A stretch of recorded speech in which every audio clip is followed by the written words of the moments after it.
Yo, I went and saw Supergirl, and to just kind of like give my quick thoughts about it, I liked it. I didn't love it.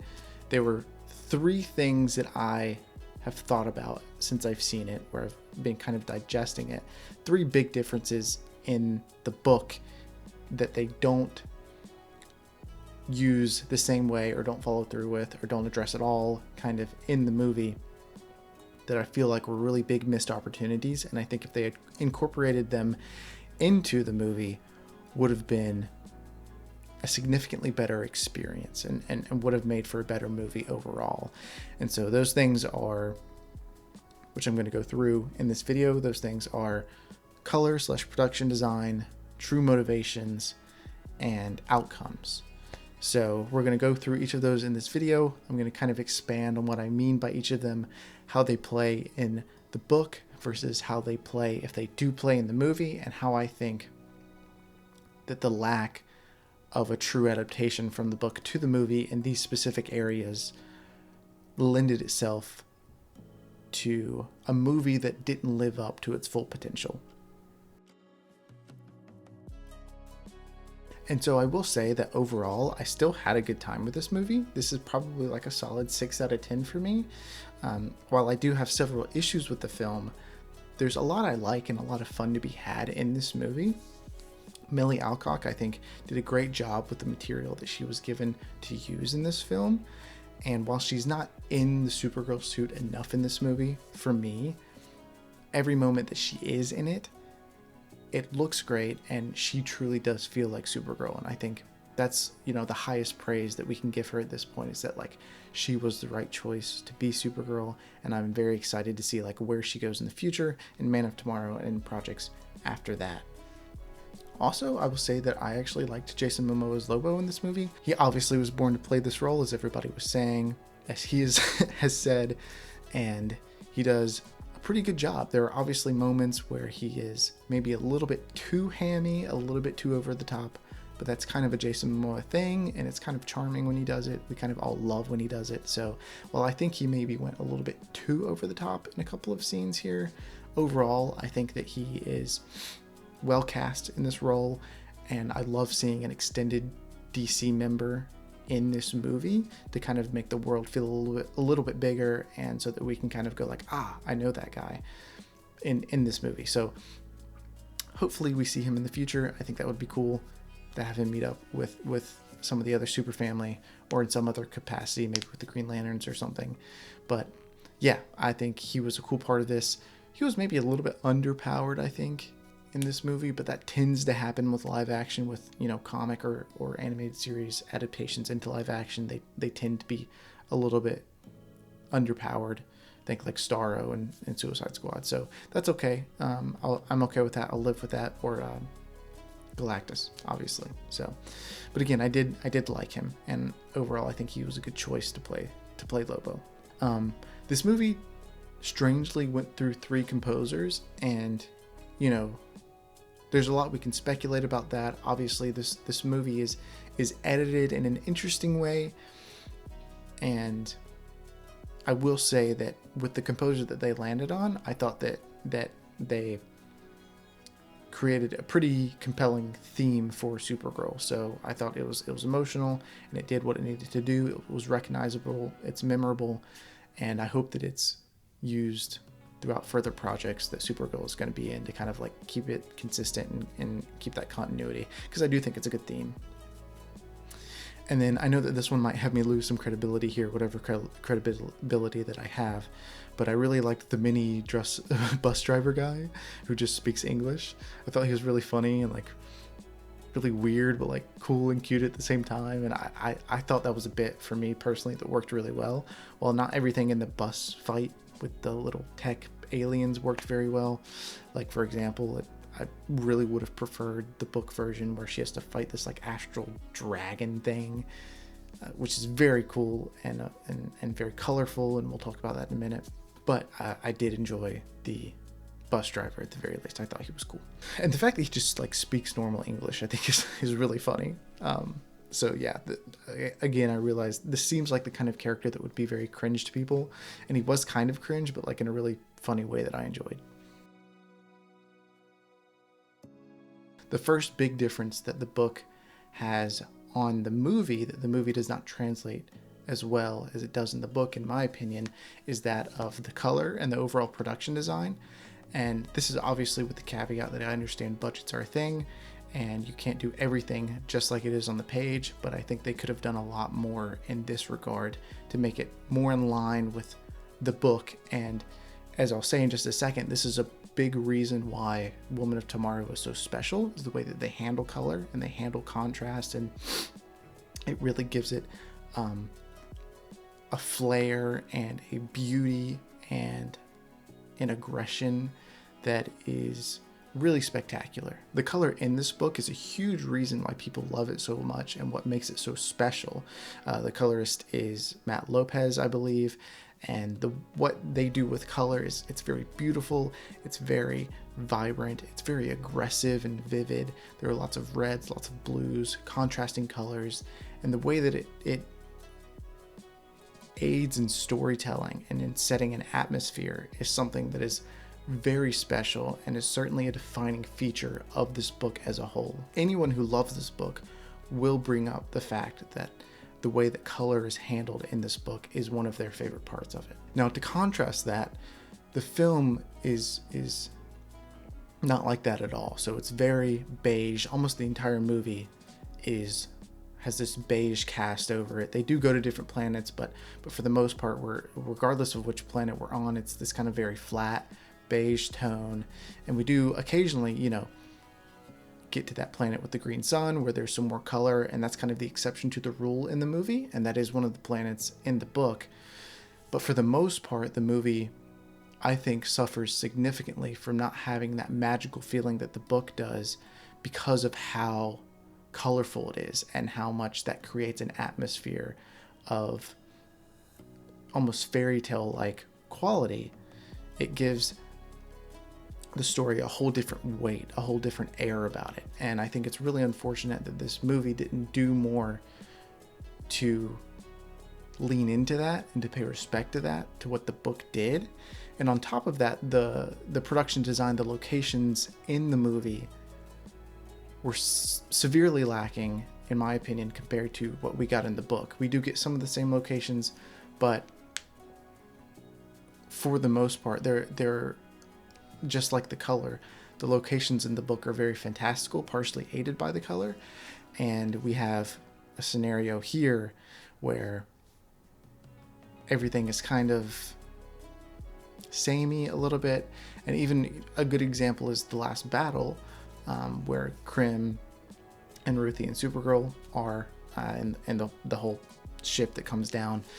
In the book, the ending with Ruthie, Krim, and Supergirl takes place on this planet that has this beach, and there are these trees and these fruits, and the sky is very fantastically drawn, and the colors really pop, and it's a very beautiful planet that they're on.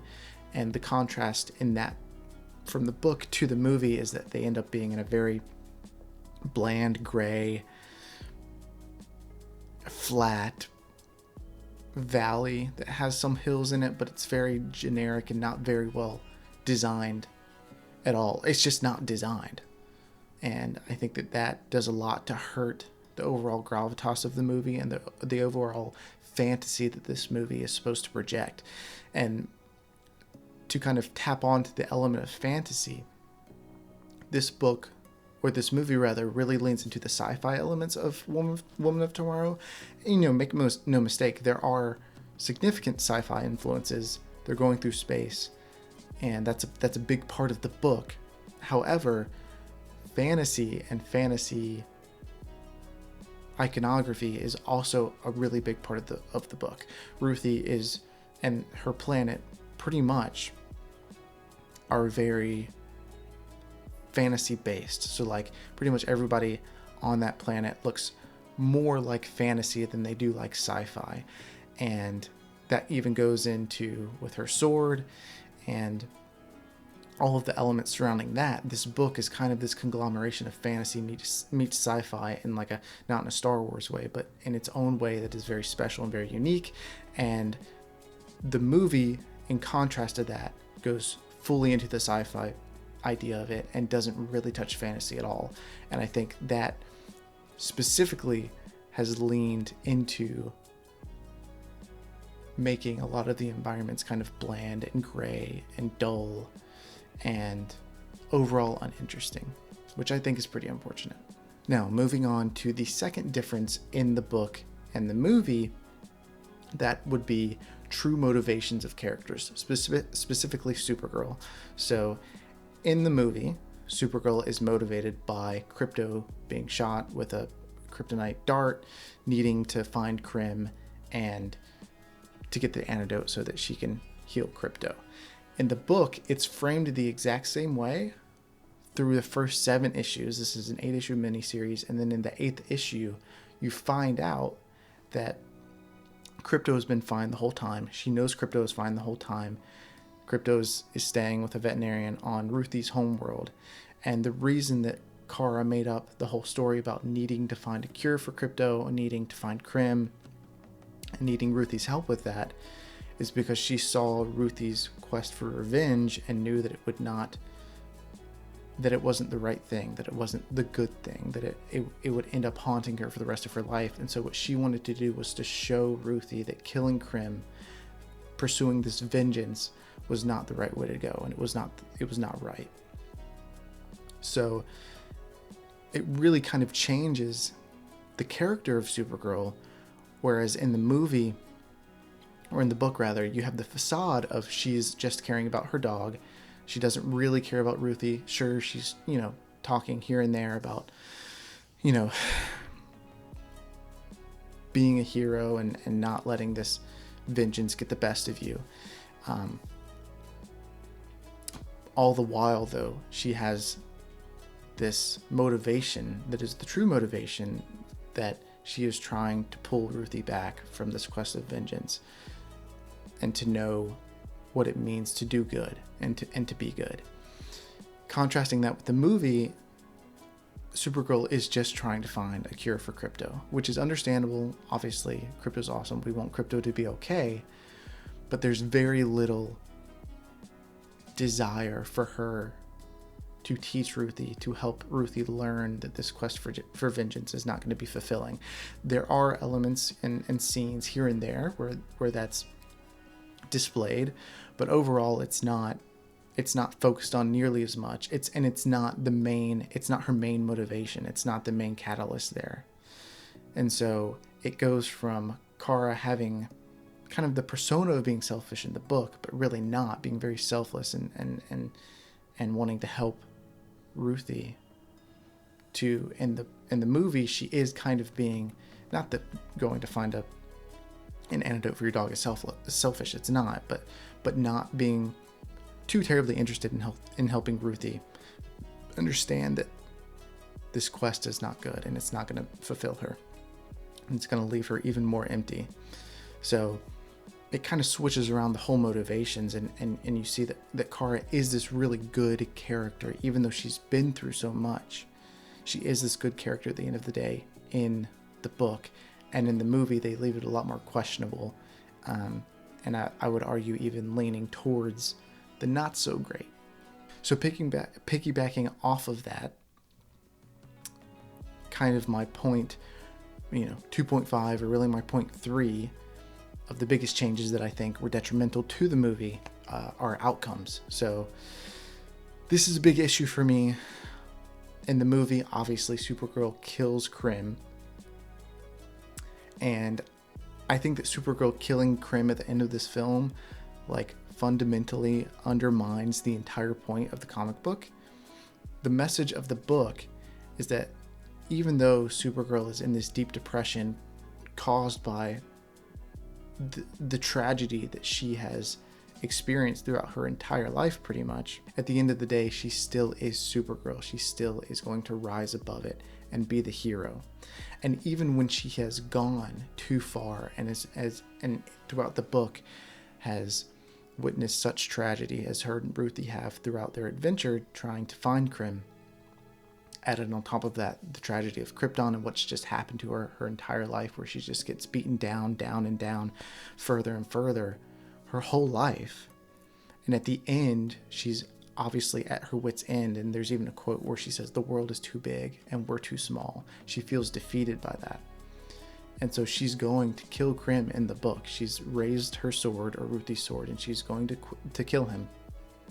And it's Ruthie whose entire motivation, the whole book, was to find Krim and kill him. It's Ruthie that stops Supergirl from killing him. And she explains that she learned what Supergirl was trying to teach her, that being good matters, that this quest for vengeance is not fulfilling, that there is good in the world and that it's worth fighting for, to quote Samwise Gamgee. And it's this really powerful moment where Supergirl is at her wit's end. She has lost all hope given what she's experienced, and she's going to fall into the darkness. And it's Ruthie that has learned from Supergirl, that has experienced her compassion, her heroism, her goodness, and she's had a change of heart, and she's able to stop Supergirl from killing Krim. The hope that Supergirl has given her, she's able to give back to Supergirl. And that's an incredibly powerful moment in the book. It's the best moment of the whole book. It's really the point of Woman of Tomorrow, is that even though Supergirl has been through all of these tragedies, like unimaginable tragedy for anybody to go through, at the end of the day, she is still good, she is still a hero, and she still does the right thing. And even when she goes too far and she's about to not do the right thing, she's imprinted an impression enough on this girl that she's able to remind Supergirl who she is and what she does. And it's just so beautiful. Obviously, we contrast that with the movie where she convinces Ruthie not to kill Krim. Ruthie walks away, and then Supergirl kills Krim, which to a certain degree I understand from a non-book perspective. Maybe you don't want this child to be a murderer, to have to live with that the rest of their life, and I understand that. So maybe the idea is that this is like what adults do. We kill this person who's terrible, and he is terrible, and he's terrible in the book, but like that's not the point. The point is that this is not going to be fulfilling, that stooping to this level of killing this person is not the right thing to do, and it's not what the hero would do. And so I get that you're trying to make Supergirl edgier than Superman, but I think this was a step too far in my opinion. So to kind of like hammer all three of these points home into what I think was done much better in the book than in the movie. And again, to remind you guys, I did like the movie. I had a good time. It's not a bad movie by any means for me. I know there are people who don't like it, which is cool, and there are people that do like it a lot, which is cool. I'm kind of somewhere in the middle. I had a good time. Again, a 6 out of 10.